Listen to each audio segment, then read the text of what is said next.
Thank you so much for coming. I've been a big fan of Google since way back since the late 90s. I even wrote a blog post many years ago comparing Google to the warfare of Napoleon Bonaparte and Sun Tzu. So I've been a big fan for years, and it's always been a great honor for me to talk at Google. This is my third Google talk. So thank you very much for this opportunity. I really appreciate it. Now, today I'm going to be taking all of you inside my latest book, The Laws of Human Nature, because I believe it has the potential to change your life, to actually change how you look at the world. But I want to begin by telling you a story that I relate in this book. And the story concerns a man named John Blunt, a prominent English businessman in the early 18th century. Now, Mr. Blunt was a leading director of an enterprise called the South Sea Company. And basically, at this time, the English government had massive debts, more than any other country in history, from financing all the wars they had been fighting. It's basically valued at around 31 million pounds, which was enormous. And the South Sea Company basically managed this debt in exchange for having a monopoly on all trade in South America.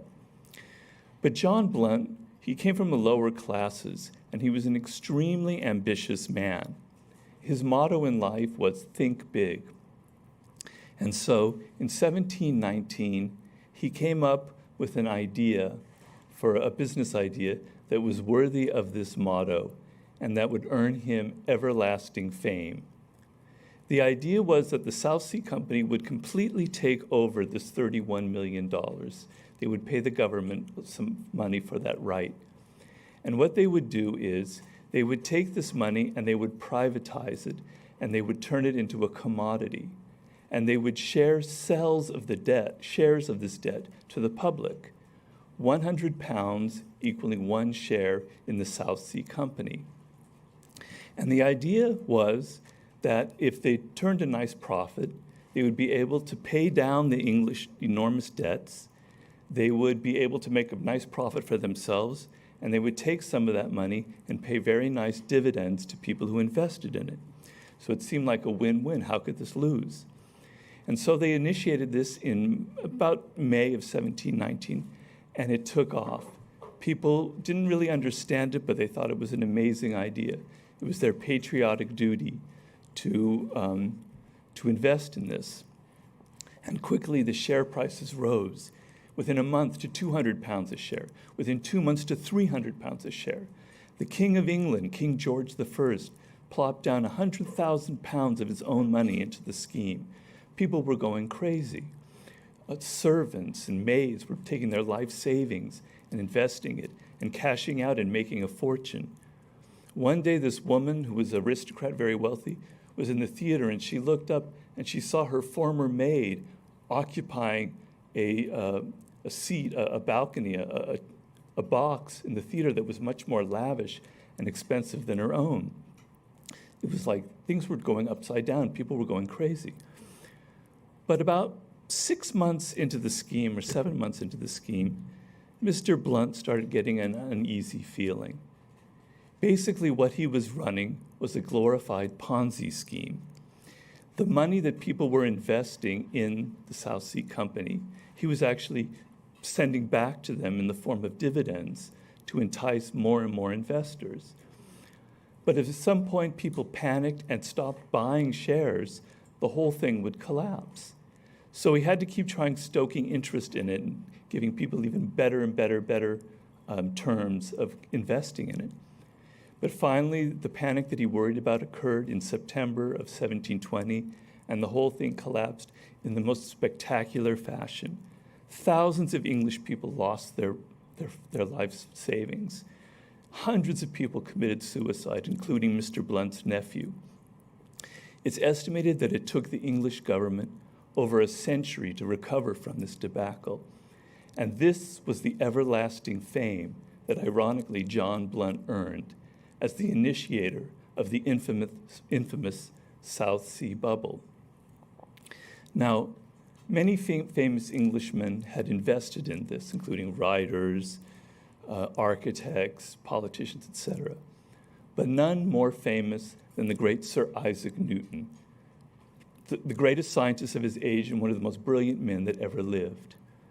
When the scheme started, he took his own life-saving £7,000 and he put it in to the South Sea Company, and he watched as it quickly doubled and then trebled to nearly £20,000. Mr. Newton realized that what goes up could easily go down, so he cashed out and he collected his £20,000. But in August of 1720, as Blunt was giving out these incredibly favorable terms, and Isaac Newton saw that other people had made much more money than his £20,000, he decided he was going to take that money and reinvest all of it in the South Sea Company. And he lost his entire savings a month later in the crash. And here was a man in his 70s at this point who was reduced to near poverty. And in the aftermath of this horrible event in his life, he had a quote that I am particularly attracted to. He said, quote, "I can calculate the motions of heavenly bodies, but I cannot understand the madness of men," end quote. Here was this great genius who could understand the laws of gravity, what the motions of planets, and all sorts of other things. But when it came to himself, the closest thing to him, he could not understand himself. He couldn't understand the laws that govern human behavior. So now, come like some 300 years later, more to the present time, and Robert Greene, I'm working as a consultant to many powerful people in all sorts of enterprises, athletes, hip-hop artists, politicians, business people. And they're coming to me, particularly after I wrote the 48 Laws of Power, with their own problems. And these problems basically revolved around the fact that they couldn't control the people that they were dealing with. They didn't know how to handle them. There was one man who had partnered with some guy who he thought was rather mild-mannered, and this man was in the process of stealing the company from him. There were other people who had made really disastrous hires of lieutenants and other people that were literally destroying their company and destroying their lives. There was one gentleman who had a board of directors that he lost complete control over. There was another person who had started this product line that he was certain was going to succeed, and then it failed miserably, and he blamed all of his associates for not knowing how to execute these plans. I had one famous musician who had took all his investment, all of his savings, and put it in the Bitcoin craze about 4 years ago, and he lost everything in that, quite similar to Sir Isaac Newton. And so what all of these people had in common was they were all, like Mr. Newton, very brilliant in their fields. They could calculate the movements of global markets, very complicated economic things. But when it came to the basics of just dealing with people, you would think the most important skill you would have, and in understanding themselves, they were actually quite helpless. And in the aftermath of all of these experiences that I was having, rather powerful experiences, I also thought of myself. I thought of myself in the sense that I too had had many failures. I too had had problems dealing with people, particularly before I wrote the 48 Laws of Power, problems that inspired that book. I too had made many mistakes. I had violated law number 1, never outshine the master, and I had been fired for that. So I was thinking about my own problems as well. And about 7 years ago, I decided to set out on a quest. I was going to try to get at the root of all of these problems that these people had and that I had, to sort of, and what I thought that the root of this problem was the basic ignorance or misunderstanding of human nature, of the laws that govern human behavior, much like Sir Isaac Newton was looking at the laws that govern the movement of stars. I was going to write a book about this subject because, startlingly enough, this is a subject that we all need to know, because as a social animal, we spend all of our time dealing with people. You can't succeed in this world. I don't care how technically brilliant you are in your field. how well you are at coding or whatever it is, if you don't understand people, you're going to neutralize all of your powers. And yet nobody was writing a book about this subject. So I determined I was going to be the one to do it. And so I started devouring literature on the subject: neuroscience, evolutionary biology, psychology, psychoanalysis. And in the course of this research, I came upon three kind of discoveries that were very fundamental, that sort of grounded the book that came out of that. The first one was, I read that in neuroscience, people estimate that 95% of human behavior is unconscious. In other words, 95% of what we do never reaches the level of consciousness. We're not aware of what actually motivates our behavior. I thought this was rather startling. It's as if we possess a stranger inside of ourselves who's governing our behavior. The second fact I uncovered was that there are many kind of forces that came from our evolution hundreds of thousands and millions of years ago that are wired into our brains and how we operate. And a lot of these things came about evolutionarily for very adaptive purposes for where we were 500,000 years ago, but that don't have much purpose for where we are right now in the 21st century. These elemental forces that are very primitive, I call human nature. These are the forces that basically determine a lot of what we do. And so much of this very primitive stuff is actually intersecting us in the 21st century and determining a lot of the problems that we're encountering now. I'll go into that a little more later. The third thing I discovered is that basically the human brain that all of us possess is remarkably similar, each of us. In other words, there's very little difference between the brain you possess and somebody in some other country who's had a different cultural background. And the reason is that we all evolved from the same origins, the same source, hundreds of thousands of years ago, well before the spreading out of humans all around the globe. So the qualities, these forces that I'm talking about here now about human nature, they are within all of us. They are governing all of our behavior. Nobody is accepted from these laws. And so as I started writing the book, I got kind of excited and I kind of had a weird sensation. It was making me understand myself in a way that was making me a little bit uncomfortable. I was realizing some of the dark, irrational qualities in myself, some of the sources of my own bad habits and patterns. It was also making me very aware of the things that I was observing in the people around me. And I started to sense that there's incredible power in this knowledge, that it can help me break these habits and it can help me get along with people on a much higher level. But also, more importantly, at the time that I was writing this book, a lot of strange things were going on. There was the Bitcoin craze.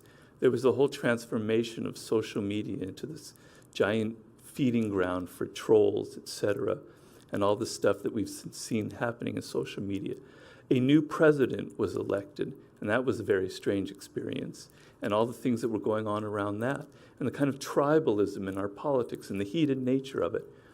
And I thought, what I was uncovering in this stuff about human nature is explaining, in many ways, all of the stuff that I was witnessing. And I had this metaphor that I included in the introduction to the book that came to me. And the metaphor was that human nature, the stuff that I'm talking about that evolved very deep in our past, it's like a puppet master, and we are the puppets. And it's kind of moving us around and making us do things. We're not aware that human nature is making us do these things, but the puppet master is there. And we die, a new generation comes, and this puppet master is going to move them around in the same way. And the only way to escape that is to understand these laws, to understand what is really going on. So I want to take you now through some of these. I told you about these kind of powerful primitive forces that intersect the modern. I want to take you inside 4 of these forces that kind of inspire or ground many of the chapters in the book. And And the first one has to do with chapter 1, which is basically the law of irrationality.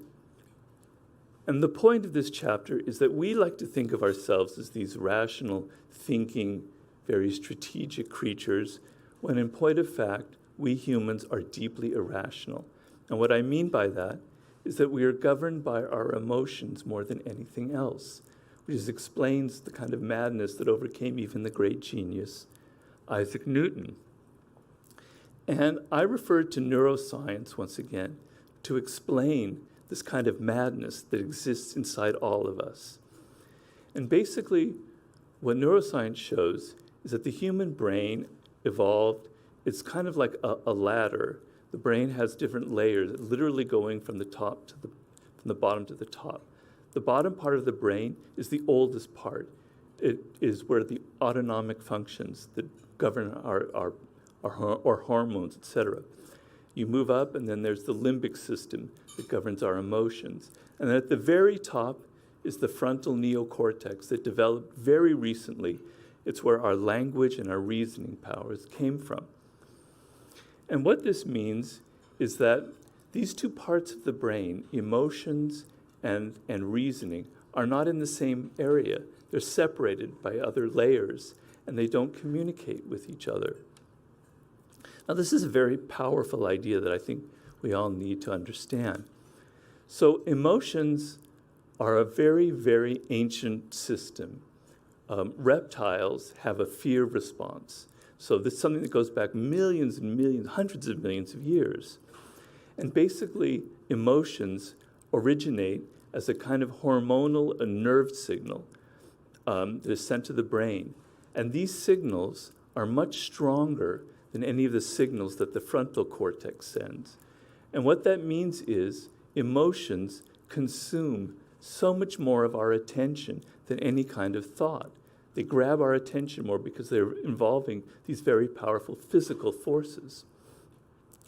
The other thing that comes from this is that because they're in two different parts of the brain, we don't really have access to our emotions. So it's very hard for us to put our feelings into words. I don't know if you've ever experienced that, but the word depression doesn't really describe exactly sometimes the feeling of depression, or the same with anger. They're more complicated. There's something more going on. It's hard to verbalize these emotions. The other thing is, we have no access to the source of our emotions. So we could be angry and depressed, but not really know consciously why we're angry or depressed. And finally, because these are separated functions, we don't really realize to what extent emotions are infecting our strategies, our plans, our ideas. We don't realize how much the ideas that we have are being infiltrated by our emotions. And to make all of this more complicated and worse, I don't mean to overload you with all this information, excuse me.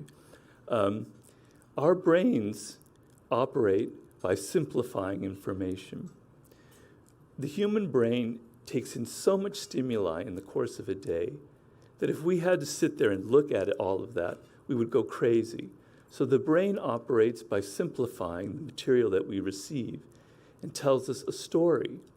So that, for instance, when you're feeling angry, your brain tells you, you're angry because of this person or that. You're depressed because of this event or that. But it's not necessarily the truth. There's often a disconnect between the two. So, excuse me here.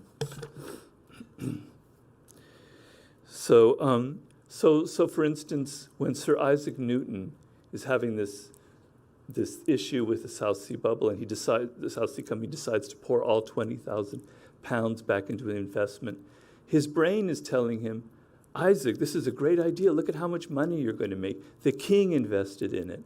People are making fortunes. It's a rational decision. Whereas, in fact, what was really motivating him was sheer greed. But the brain wasn't telling him that. I tell the story in the book of something that a story that fascinated me by a famous psychoanalyst named Heinz Kohut, who had a patient. And this patient was a young man who had this pattern in life. he was get involved with young women in different relationships. There were like 4 or 5 of them. And he broke each one of them off several months or even several years into the relationship. He would say, well, this woman, I didn't trust her. I don't think she was going to be faithful.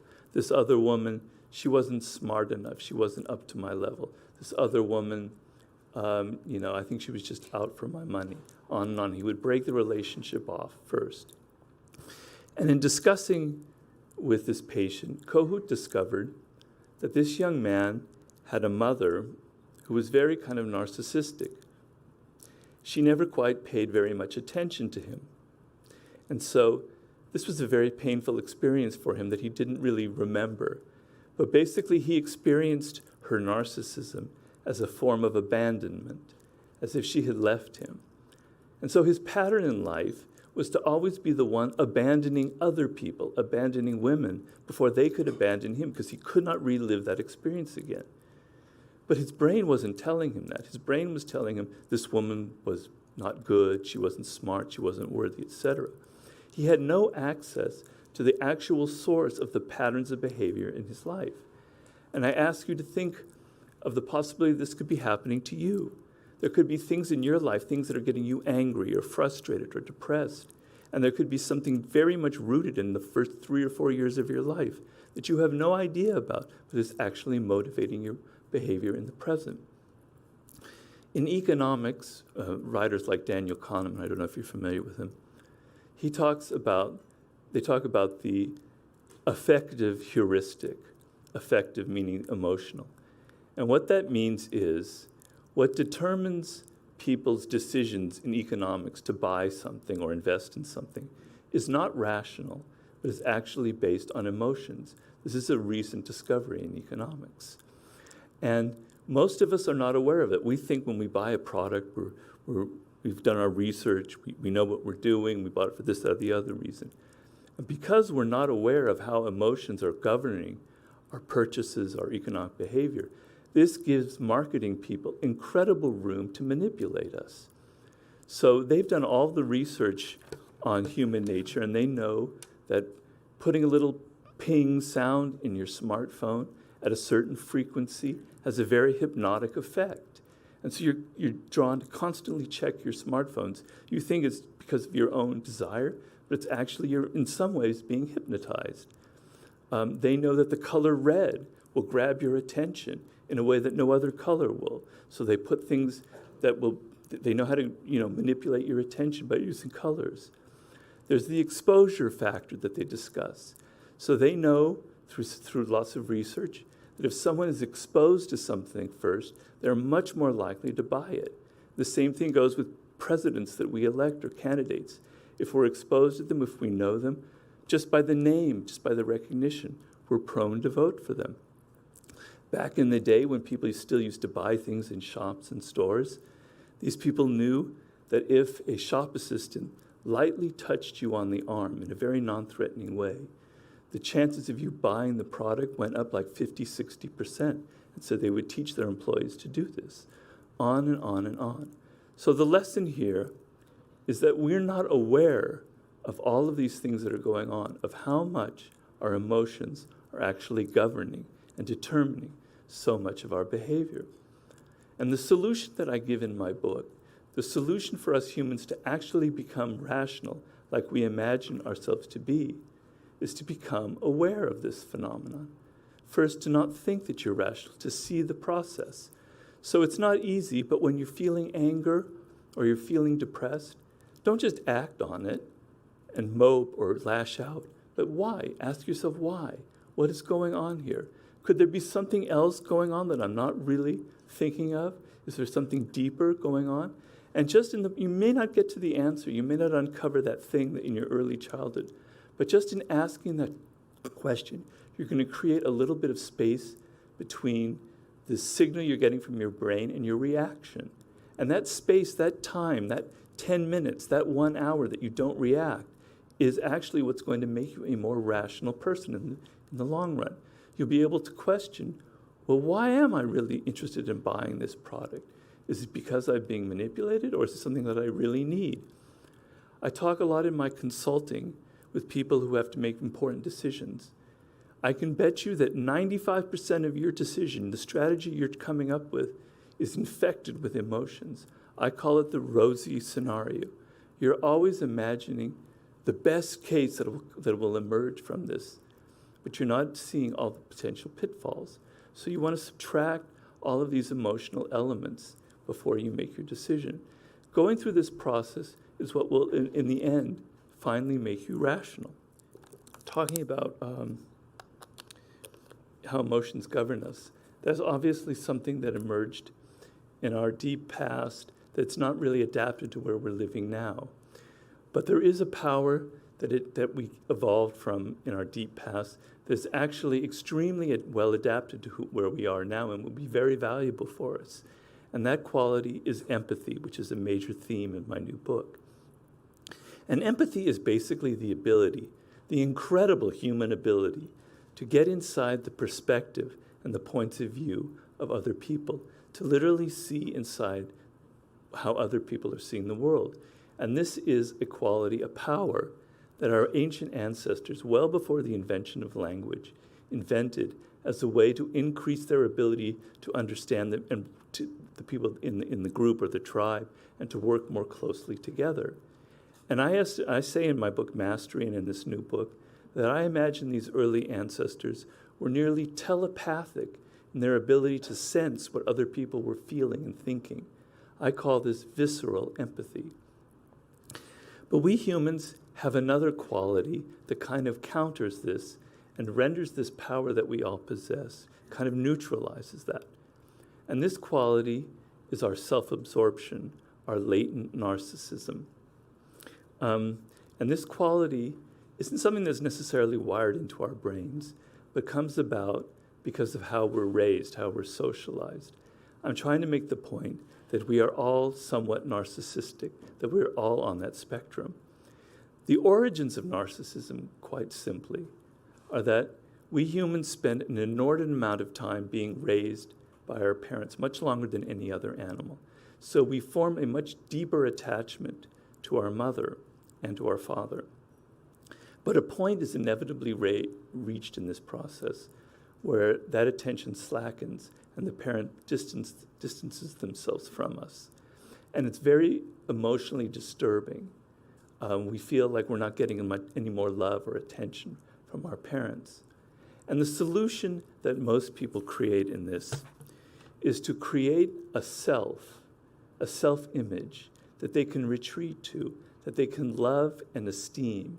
And so that in these moments when parents aren't giving us love and attention and recognition, we can withdraw into ourselves and feel that we are worthy, that we are okay, that we can love ourselves. And this self-love operates as a kind of thermostat. So when we're feeling depressed or not recognized, it kind of raises our moods up so we don't fall too deeply down into this depression. And what's part of this self-love is that we pour a lot of libidinal love energy, desire, into this self that we create. We become fascinated with our own tastes, our own desires of who we are.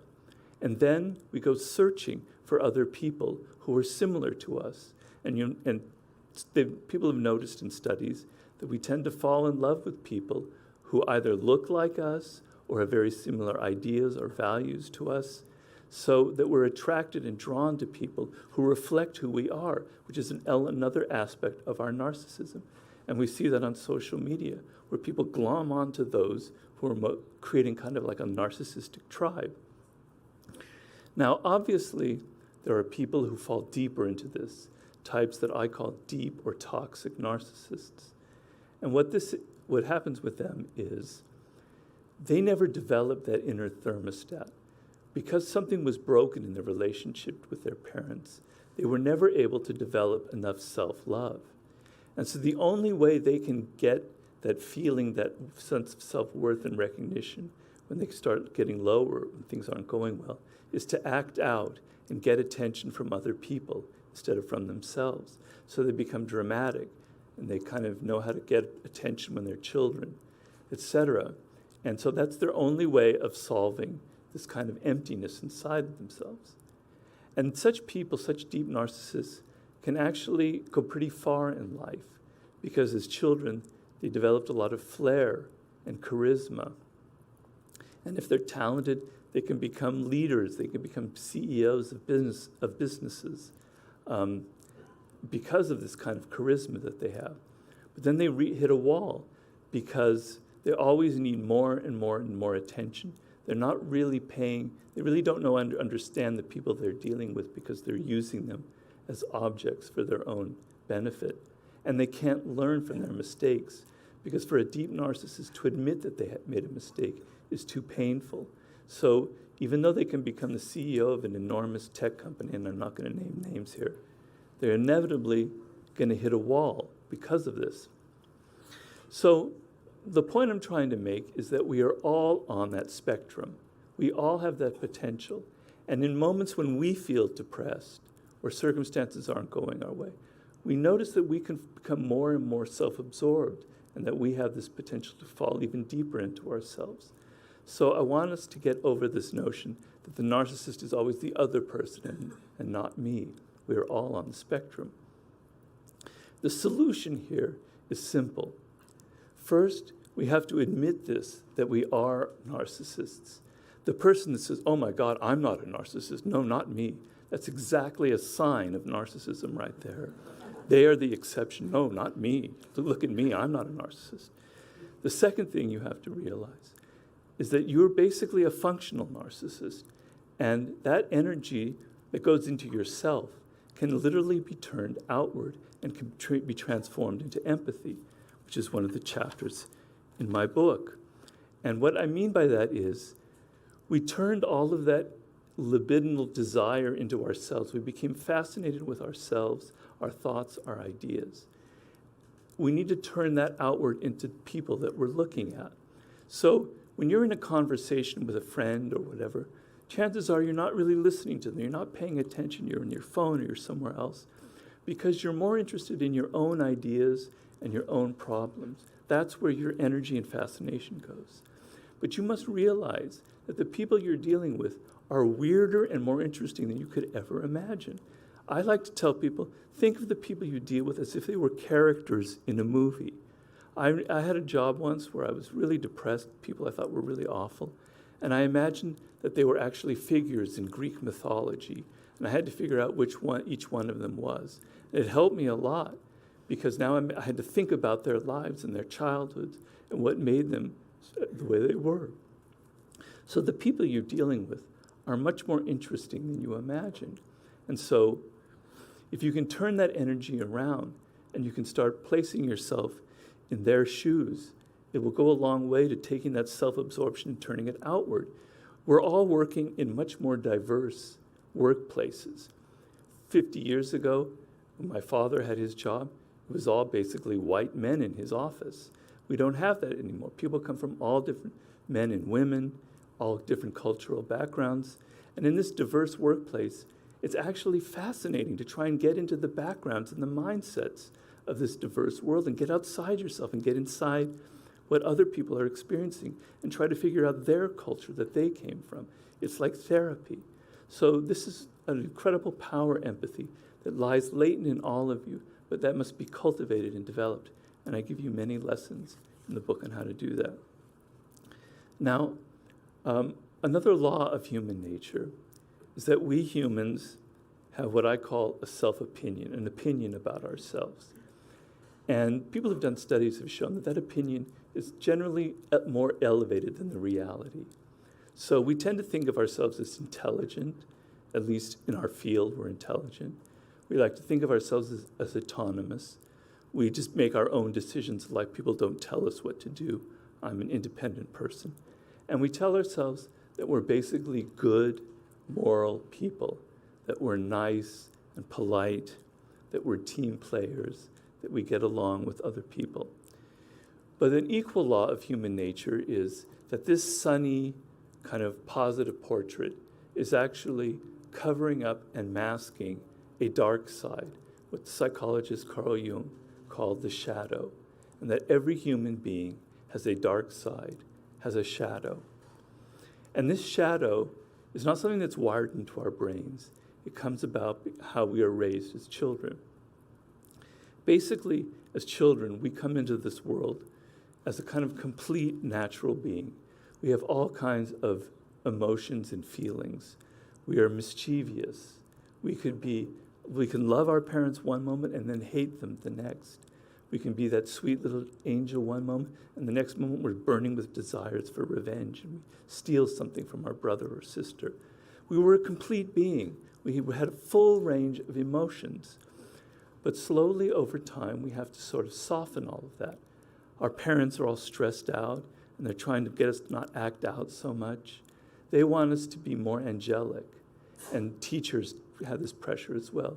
So slowly, we feel this pressure to kind of tamp down and disguise these sort of natural emotions that are inside all of us.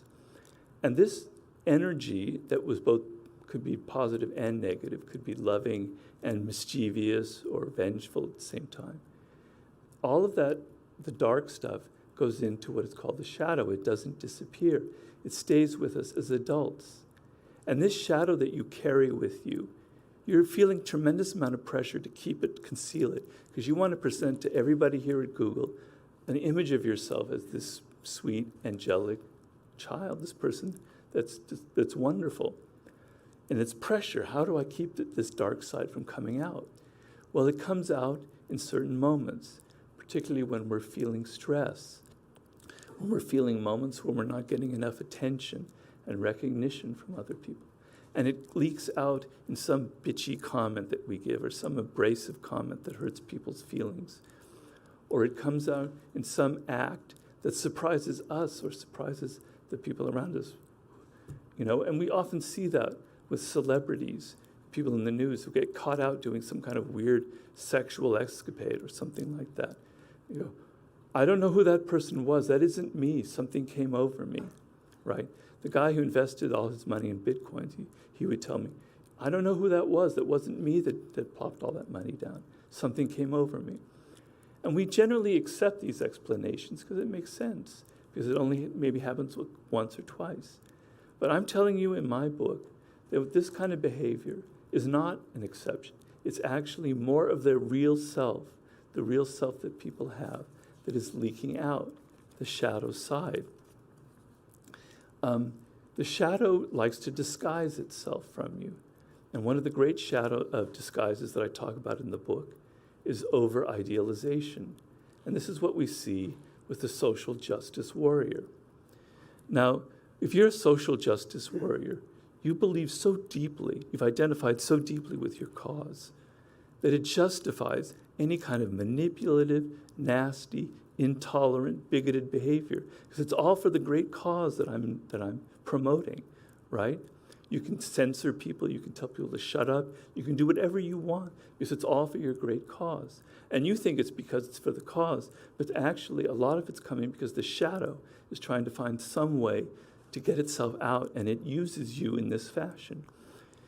The social media has become this intense magnet for the dark shadow side lurking inside of us, which is why we find all the nihilistic trolls, etc., on social media. It's become an infested ground for the shadow. So the point I try to make, the solution here, is to be aware of it. You're going around and you've so identified with the sweet, angelic persona that you have created for yourself and that you show the world, that you don't even imagine that you have the shadow.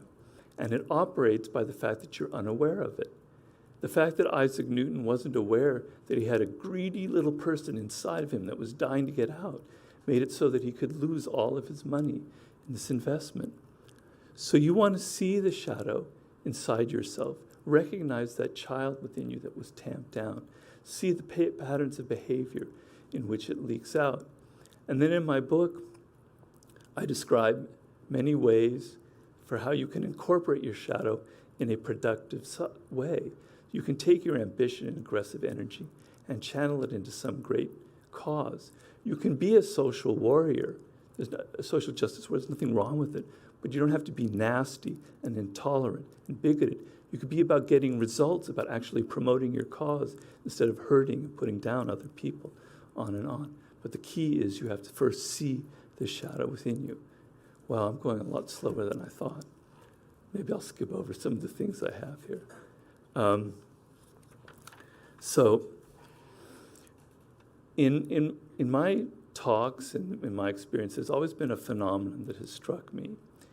And it first struck me about 12 years ago when I gave a talk at Microsoft up in the Seattle area. Here was a group of 20, 30,000 people, some in this one area. And I was struck by how similar everybody was. People kind of dressed alike. They all kind of acted alike. They all had sort of this sort of buttoned-down, serious kind of personality. They weren't all the same, but there was something weird about the kind of behavior patterns that I had never seen in any other office before. Then some 7 years ago, I was at Google up in Mountain View, and I noticed a similar thing, but much different. It was a much more playful and open and much more pleasant, to be honest with you, environment. But there was definitely a kind of a spirit that group had, as I'm talking about in Mountain View. I worked on the board of directors for a company called American Apparel, and the CEO was this kind of insane madman, kind of like, he had sort of this hippie, free love sort of mentality. And here you had a company of 10,000 people, and they were all having nose rings and tattoos and cross-dressing in the office, excuse me. It was like, thank you. It was like, what was going on here? And so I thought, what I'm seeing here at Microsoft, at Google, and American Apparel, that there's a culture. These places have a culture. That's a weird phenomenon if you think about it. France obviously has a culture, but that culture took 1,000 years to evolve, and it's very pronounced.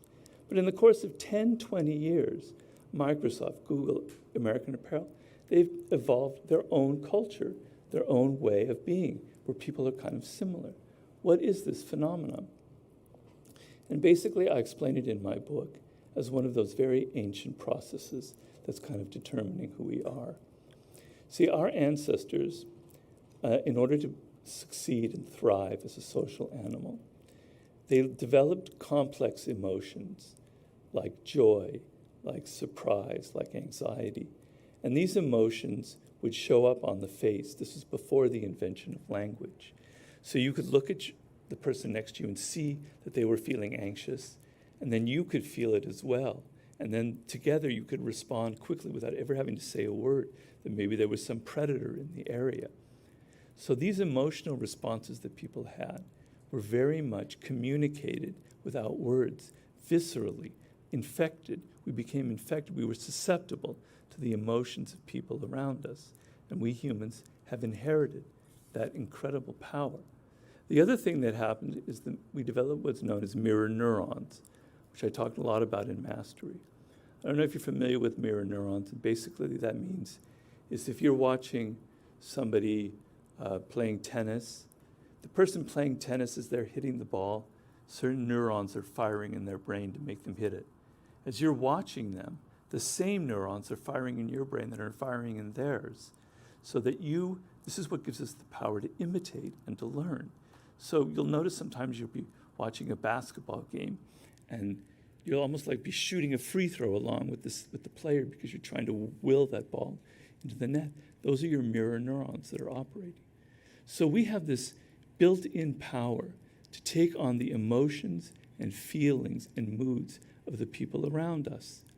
And if you put enough people together for enough time, through sheer osmosis, you will create some kind of culture, and people will start acting and behaving in a similar way. These cultures can be tight, like in Microsoft, or looser, as I imagined here at Google. They could be more kind of traditional, or they can be more kind of populist. They can be sort of top-down or more egalitarian, on and on and on. Often the culture of a group reflects the person on top. So, Bill Gates, obviously, for Microsoft, and Dov Charney for American Apparel. I don't know, I can't begin to speculate where that might be from Google, I have no idea. So what happens with this culture is that also certain unwritten codes of behavior are evolved. And these sort of determine what is acceptable or not acceptable within this culture. And if you don't pay attention to these codes here at Google or wherever office you're working, you are likely to be fired or ostracized and never really understand why. So you need to pay attention to this. So the idea that I'm trying to promote in this chapter is you like to think of yourself as this independent person where your thoughts and beliefs are your own. But in fact, so many of the things that you think, so many of your values and ideas come from the group. We are more conformist than we imagine, and I include myself in that. If we belong to a certain political tribe, we tend to absorb all of the ideas, the same ideas, as other people that have the same political beliefs. So we're much more conformists than we like to believe. And the other thing is that if we're not careful, the kind of group mentality can turn easily into a mob mentality and can become quite dangerous, as happens in like bubbles, like the South Sea bubble, etc. So the solution that I'm promoting here is you need to be aware of how deeply the group has infected your own behavior and infected your belief system so that you can create a bit of space for some independent thinking. So you can begin to realize that maybe you don't want to have some of these ideas. They're not coming from within. And the second thing is, if you're a leader of any kind of group in any way, you must be very aware of the prevailing culture. You must be able to read it and understand it and work with it. So if you're starting a group, you're starting a business, if you have a startup of some sort, you have the chance to create a culture. And it's extremely important because once a culture is created, like in Microsoft or American Apparel, it's very hard to change it. So I talk in the book about how to create a healthy, functional, what I call a reality group, as opposed to a dysfunctional group. So that's sort of the lesson there. The last sort of force that I wanted to talk about is related to this group force. And basically, all of us belong to one enormous group that is millions, hundreds of millions, that includes hundreds of millions of people. And that group is the generation that we belong to. A generation basically comprises 22 years. It's called a cohort.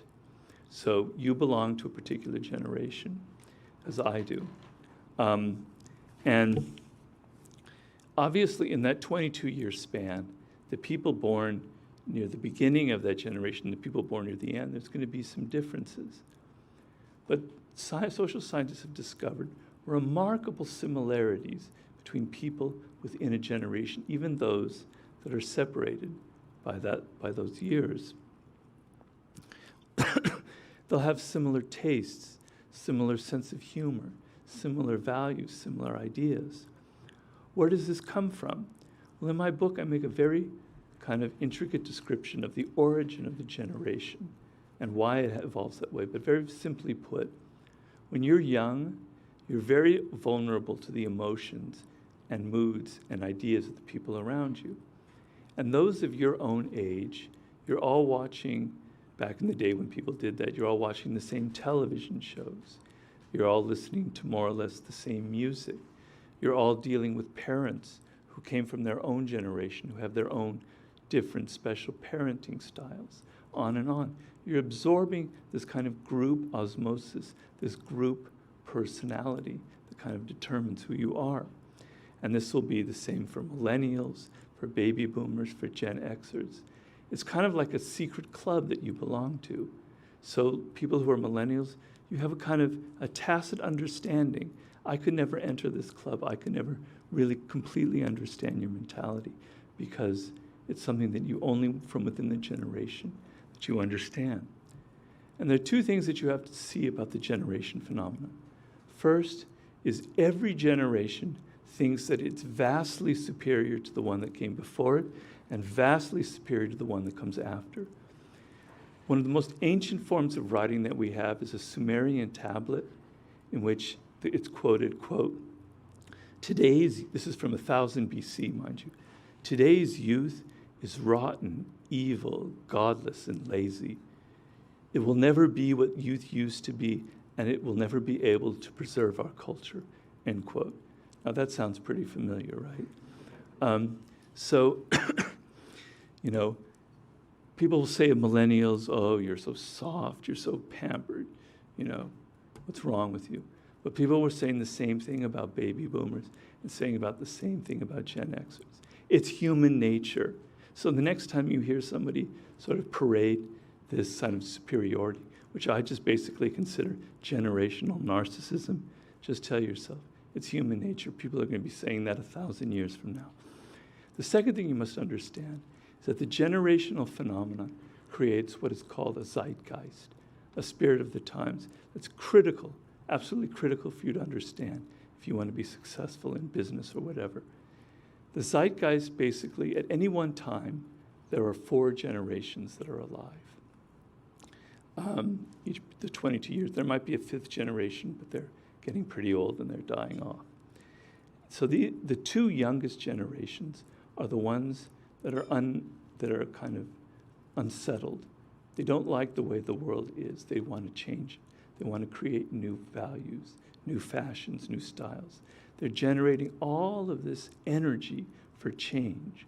The 2 older generations want to stop that. They want to hold on to the past. They want to conserve and preserve the traditions that they inherited. And these 2 seismic forces are continually clashing, creating a spirit of the time, a zeitgeist. The other thing is with generations is they follow this incredible pattern that people have discovered, have written about for many years. So there will be a generation that will be known as the revolutionary generation, in which it overturns all of the previous ideas and values and creates a true revolution. This will be followed by a generation that tries to preserve that revolution and kind of turn it into something a little more rational and sane. This will be followed by a very conservative generation that has lost touch with the revolution, but it's just basically all about safety and keeping what happened in the past. This will be followed by a crisis generation, which gets so sick of the stagnant situation and of the values they've inherited that they're very unhappy and dissatisfied. And this leads to the revolutionary generation, on and on and on and on and on. And we can see this cycle continually happening. And people estimate that the generation that is now, like the millennial generation, is a true crisis generation, and I believe that's true. And that what is following is that we're on the verge of another kind of revolution, the kind that happens, they estimate, every 80 or so years, where values are going to be completely overturned, and something new is gestating, something very exciting, and something very different. And so your task, whatever you're creating or whatever you're doing, you have an audience that you must reach. And that audience has a zeitgeist, has a spirit. And this spirit is never stagnant. It's always changing. And you tend to be locked in the past. I like to tend the spirit of the times as a kind of a wave. If you're just behind that wave, if you're not quite up to it, the product, the book that you write, the startup that you create will fail. If it's with that wave, if it's riding with it, you will have some success. If you anticipate that wave, if you're a little bit ahead of it, you will have tremendous success. That is where true power lies. So you must be incredibly sensitive to this phenomenon and not be, your generation will tend to lock you into the past, lock you into certain values and belief systems. You want to let go of them. You want to develop some flow. And you want to be able to develop this kind of very sensitive antennae to what is going on with the younger generations where true change is fomenting. Now, I've gone way over my talk, what I thought this would take. But I want to conclude with a story that I have in my book that sort of illustrates to me the tremendous power that you can have by putting these ideas into action. And it's a story about another Englishman. Don't worry, this book isn't just about English people. A man named Sir Ernest Henry Shackleton. He was one of the great English explorers. He lived in the beginning of the 20th century. Shackleton had led several expeditions across Antarctica. And it was his idea that he would lead the first expedition, the first group of men, to cross this enormous continent on foot. So in 1914, he set out with a crew of 27 men to accomplish this. But as they got nearer to the point where they were to embark and cross the continent, they got trapped in an ice floe. And they were trapped in there for months, and their ship started catching water and began to sink. So he had to order all of his men off the ship and onto this ice floe. And they managed to keep a couple of the life preserve ship, little lifeboats that were on the boat. But basically, Shackleton was now facing what seemed to be an impossible, dire situation. They were about to enter the winter, in which there would be no daylight, and the weather would be awful. The radio was too weak to send signals, distress signal to be picked up, so they were trapped on their own. Supplies from the ship were going to quickly run out, and so they would have nothing to eat. They would have to live off the land. And so to be able to survive against all those odds seemed nearly impossible. But Shackleton had been on many expeditions. He was this brilliant man who was not just brilliant at adventuring, but he had a deep understanding of people and himself. So the first thing he realized is, in order to get out of this horrible situation, he would have to be making a series of decisions. The most important would be when to abandon the ice floe and try and go somewhere else. And if he listened to his emotions, if he panicked or he got doubtful, he wouldn't time this right. He would leave too early or too late. He had to calm himself down.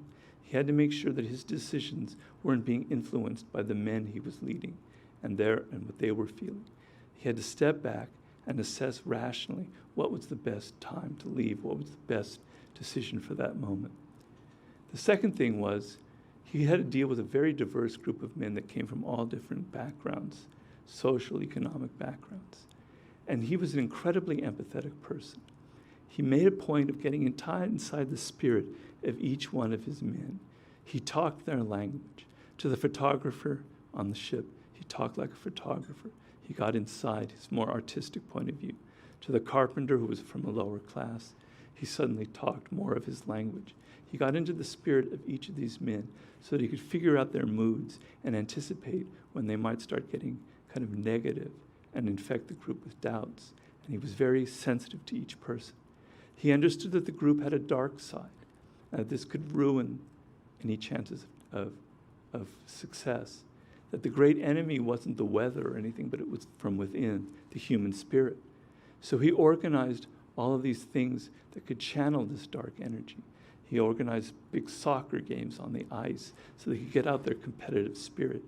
He organized all these kind of festivals where they could get drunk and rowdy and raunchy, and he didn't stop it. Basically, he tried constantly to elevate the group spirit so that they would not start doubting themselves. On and on and on. And through this process, he figured out the moment when they left the ice floe. They got on their little life preservers, their lifeboats, and they traveled some 300 miles to an island, the Elephant Island, where they now were on solid ground, but on a tiny beach where they wouldn't survive. And then he took one of these little boats, with them with 6 men, who he had carefully chosen. He crossed the most treacherous waters on the planet, 800 miles, with waves 30, 40 feet high, to South Georgia Island, where he was able to get a rescue ship, and all 27 men survived. It is considered one of the most remarkable survival and rescue stories in the history of mankind, and Sir Henry Shackelford has gone down in history. Any books on leadership are always quoting the story of Shackleton and what he accomplished on that journey. Sorry, I'm losing my voice. Now, and basically he did this through his knowledge of himself, through his incredible empathetic connection to his men, and through his deep grasp of human nature. Now, I don't think here at Gould you're ever going to be facing circumstances as dire as what Shackleton faced. I'm not sure, but I don't think so. But as a social animal, we're always facing environments that are full of dangers, disappointments, toxic people, etc. And it is my belief and my hope that with a genuine understanding of human nature, which I've hoped to have sparked in you today, you can navigate even the most treacherous, dysfunctional environment you'll ever encounter and handle those toxic people that will inevitably cross your path. And that you'll be able to develop that empathy that I think is the most powerful tool that any human could possibly possess. Thank you so much for this. I'm sorry about how long it went. I thought it was a much shorter talk than it was. But anyway, thank you.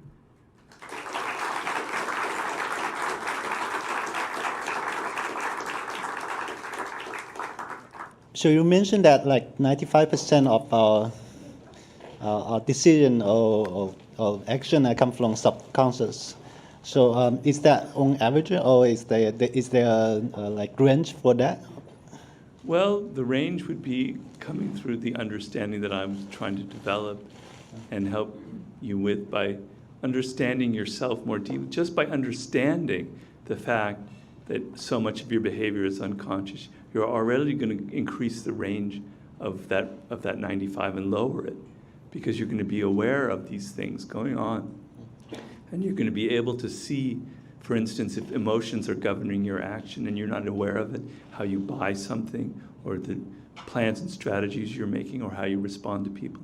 If you simply know that fact, then you're able to carve out more consciousness. So how do you have a more empathetic relationship with your shadow? And do you have any examples of how an individual used their shadow to be more productive in what they wanted to accomplish? Yeah, you do have to be more empathetic. It's like a child inside of yourself that you have to finally accept and come to terms with and kind of love in a way. So I noticed my own shadow, for instance. I like to think of myself as this rigorously independent person. But basically what it's disguising, because the shadow also, I didn't completely go into everything. The shadow is not just your dark emotions, it's also your insecurities and your vulnerabilities that you're hiding from the world. And I'm hiding from the world, from the public, a kind of scared child. I want to be independent and assert that because I had parents that basically never gave me enough attention, so et cetera. I hope my mom's not watching this. Actually, I want to rewind that. But anyway, so I tend to kind of go too far with this sort of behavior. I talk in the book about Abraham Lincoln, who had a very pronounced shadow. And this shadow had two sides to it. First, he was kind of morbid and a very sensitive person, almost kind of poetic in a way. He was obsessed with death. And he knew that if he let out this kind of obsessive, morbid, overly sensitive personality, it would get him in trouble. People wouldn't like it. He also was a very aggressive and belligerent people. These two sides lived in, these two aspects were both there at the same time. He was a belligerent person. You don't realize this, but he loved boxing, and he loved beating the hell out of people. And he was a boxer as a young man.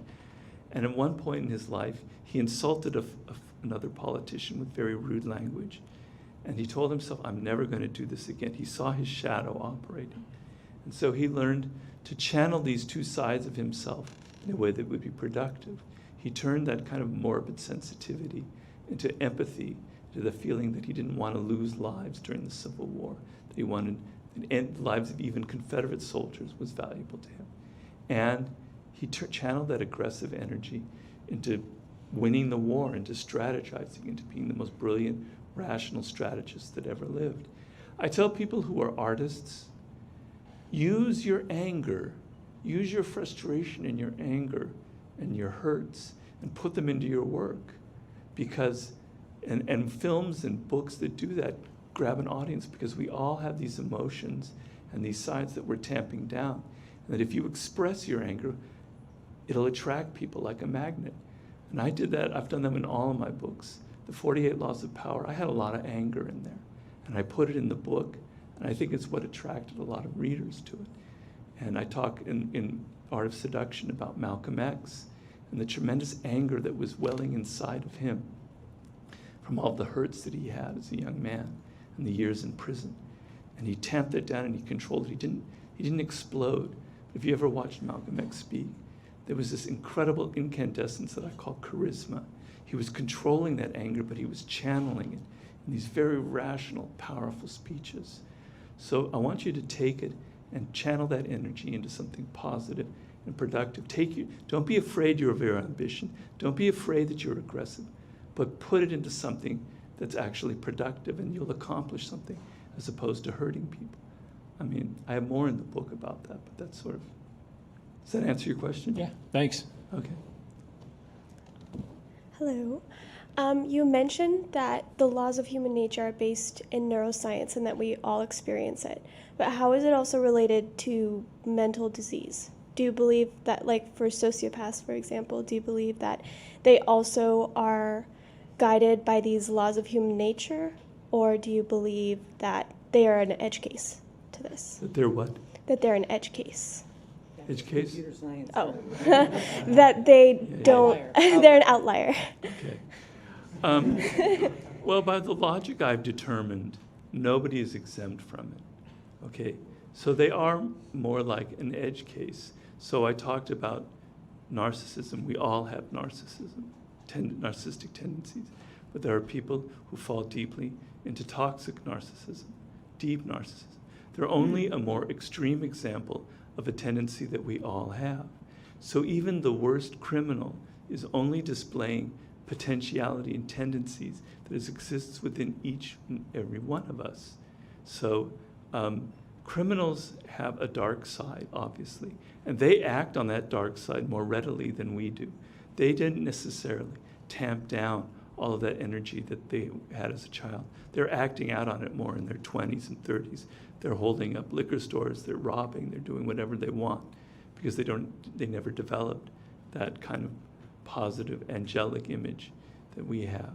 But even criminals, who I've studied a lot, 95% of the time, they're actually polite people getting along. They're not being aggressive and violent and angry all of the time.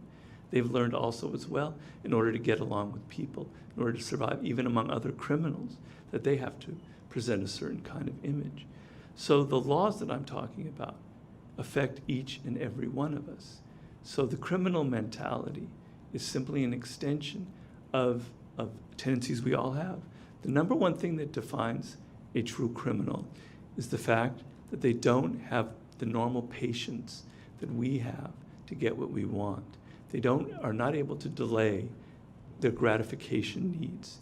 So if we want money and recognition, we're willing to put in 10 years of hard work to get it, knowing that at the end there will be something like that. They don't have that. They want instant gratification. They can't wait that long. They need the money now. They need the attention and excitement now. But we all have that tendency. All of us are impatient. We all are prone to taking the line of least resistance. If someone gave us a shortcut, instead of 10 years, it only took 2 years, each and every one of us would take that. So there is that tendency within all of us. The book, I really want to make it sure in a kind of humane way to stop separating us and them as if we're these great superior creatures. They are these scum, these human rejects. We're all in this together. We all have the same propensities. You take any one of you and put you in some horrible, neglected, poverty-stricken environment, you'll find survival skills that you never realized you had. You'll become a different person. You might even discover criminal tendencies in yourself you never realized. So I want to get people off their high horse, off their moral superiority, off their feeling that they're so much better than others. We're all in this together. We all have the same flaws and the same strengths. Thank you. You're welcome. Hi, Robert. Hi. Hey, I really enjoyed your talk. It wasn't too long. It was great. I really enjoyed it. I cut out a whole bunch of stuff. Oh, You can believe it. I'm sort of disappointed. You know, I'm used to listening to really long podcasts. So, Okay. But I was taken with the sort of like the storytelling aspect of your talk, and I'm wondering if you could talk about what you think is. This is a little off topic for your book, but what do you think makes for good storytelling? the way you've delivered it, and maybe some of the people that you look up to as good storytellers. Well, since the 48 Laws of Power, my method, bye Travis. Oh, no, I'm coming back. You're coming back? Okay. I always decided that I would tell stories because I feel I want to draw the reader into my subject. And so many books that I read are really boring and they don't connect with me because I'm always at a distance from what they're talking about. And I want to seduce the reader. I want to draw you into my world, into my way of looking at things. And a story does that. And the power of a story, which I talk a lot in 2 of my books, The Art of Seduction, and then in my 3rd book on strategies of war, my kind of version of Sun Tzu, I have a chapter about how to communicate to people, and I reveal all of my secrets in that chapter. But basically, when you tell a story, people don't know what's happening next. And I always make it a point that you don't know the lesson that I'm getting at where I begin. You have no idea that the people I'm describing are actually the con artists who are conning the other person. You think they're the ones being conned, but they're the con artists. I try and surprise you. I try and have some mystery. And I lead you along, and then boom, I tell you the ending and the moral, and then I interpret it. And I liken the power of this psychologically to when we were children. We liked that feeling of our father picking us up and throwing us around, and carrying us someplace we didn't know where he was carrying us. We liked the idea of some ride at an amusement park. What's around the corner? What's happening next? What's behind the curtain? That moment where you're wondering what's happening next, you have caught the reader. You've hooked them, and they're going to want to know what's next. So I'm always in the process of hooking the reader. I'm very aware of my audience. I'm very aware of when they're going to get bored and when their attention is going to weaken. So I want to create stories. I mean, any great novelist, any great playwright, any great screenwriter is going to be a master at creating that level of suspense and mystery. But I think it's deeply ingrained in us.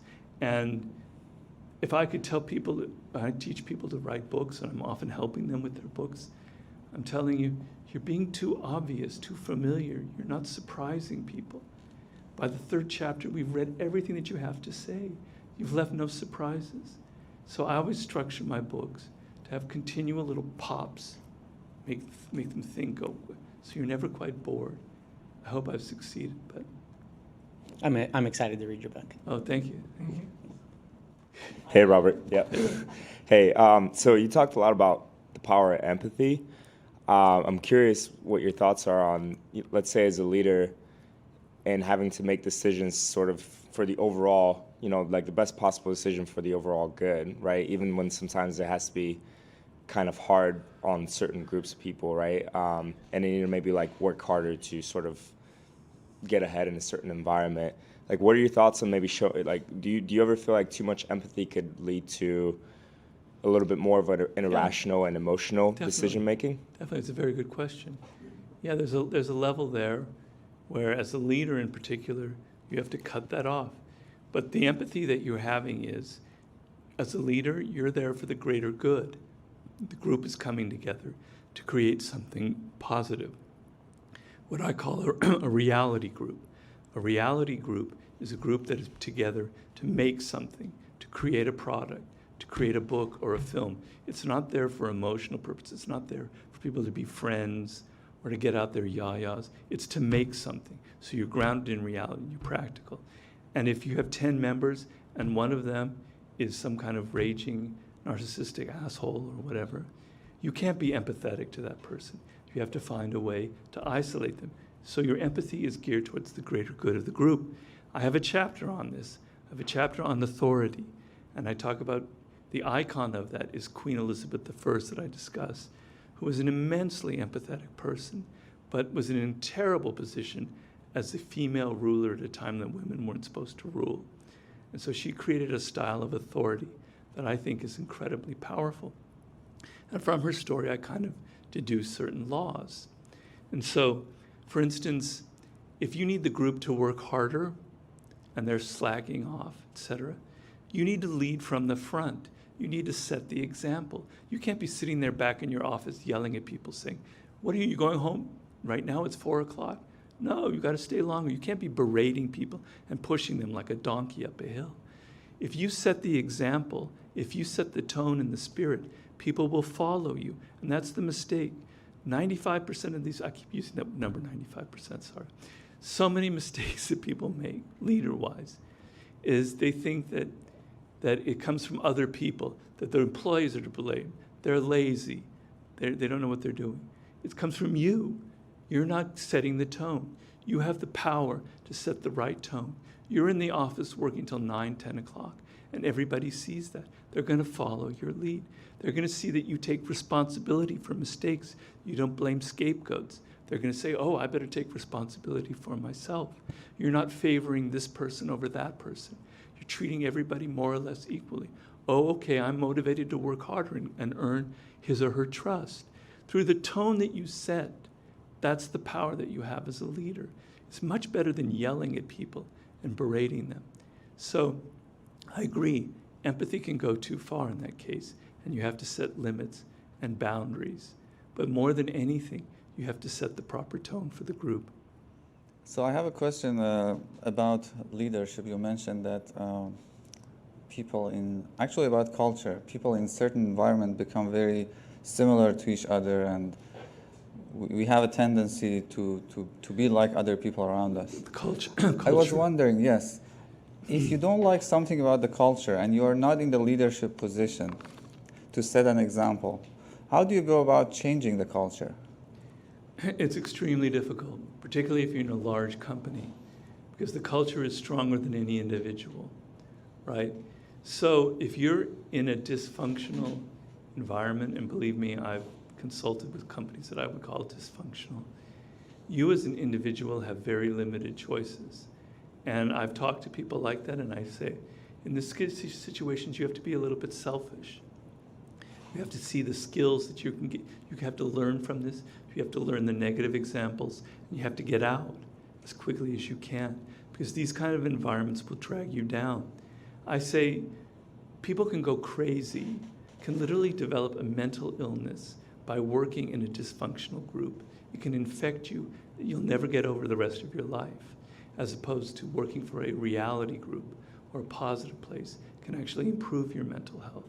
So first of all, don't be hubristic, don't be grandiose and think that you, one person, mid-level employee, is going to suddenly be, a shining knight in armor and going to change this culture. You can't. It's stronger than you are. And I talk in the book about the United States Pentagon, this very powerful, rooted military culture. And all these people came in thinking that they were going to be the ones that were going to alter the culture. John F. Kennedy was one. Lyndon Johnson was one. They didn't want to get deeper involved in the Vietnam War. They were going to change the culture. And the culture ended up changing them and ended up making them go further and further into the war. The culture will change you the longer you're in it. You won't change it. So have some humility, think about yourself, and as soon as you can, get out of it. I mean, if you can give me more specifics, I can go more deeply into it, but that's generally the advice I get. It may not be necessarily a dysfunctional culture. Okay. There may be aspects, like you went to Microsoft, everybody was a certain way. Yeah. What if you have some different idea of what culture should be? Not necessarily, I'm not talking about dysfunction. Okay, I'm sorry, I misunderstood. Well, in a culture like Microsoft, and I'm generalizing a bit, but there wasn't much room for expressing something weird or individual, for showing your own flair. But you always could if you learned to first abide by the conventions of the culture that you're in. So when you enter a new environment, a new group, let's say you enter Google for the first time, and there's a pronounced culture, you must be very attuned to it. You must understand the spirit. You must understand the mood that prevails and certain codes of behavior, what is acceptable and what is not acceptable. Even though you may not like it, you have to learn those codes. And from within those codes, perhaps you have room to express a little bit more of your individuality. And it's a game, because sometimes bending those rules a little bit and being more of yourself will actually be very powerful. If If you're simply the company man or woman, maybe you won't get very far because you're too much of a conformist. So sometimes operating within the conventions and the codes of behavior, you have room to bend them a little bit and show some of your own flair. I know I'm generalizing in that sense, but that's one way where you can kind of operate within that kind of strict environment. Cool. Thank you. You're welcome. Oh, I want to see this throw. All right. Hey, thanks for your talk. I really enjoyed it.